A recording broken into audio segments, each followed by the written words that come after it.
அரசியல் பேசலாம் வாங்க சேனலின் முதல் வீடியோவாக மருத்துவர் ஐயா மற்றும் சின்னையாவின் மோதல்கள் பற்றி என்னுடைய பார்வையினை இங்கு எடுத்துரைக்கிறேன்.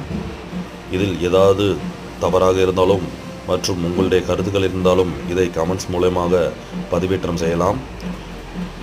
மற்றும் மருத்துவர் ஐயா அவர்களின் தொலைநோக்கு அரசியல் பார்வையால் பாட்டாளி மக்கள் கட்சி இத்தனை வருடம் அரசியலில் தமிழக அரசியலில் ஒரு அசைக்க முடியாத சக்தியாக வலம் வருகிறது. மேலும் இந்த மோதலுக்கு முக்கிய காரணம் மருத்துவர் அன்புமணி ராமதாஸ் அவர்கள் பிஜேபி கீழ் செல்லலாம் என்று யோசித்துக் கொண்டிருக்கிறார். ஆனால் மருத்துவர் ஐயா அவர்களோ அதிமுகவில் தனது பாணியில் அவர்களிடம் பேசலாம் என்று ஒரு முடிவினை எடுத்துக்கொள்கிறார். பொறுத்திருந்து பார்ப்போம் என்ன நடக்கப் போகிறது என்று. நன்றி.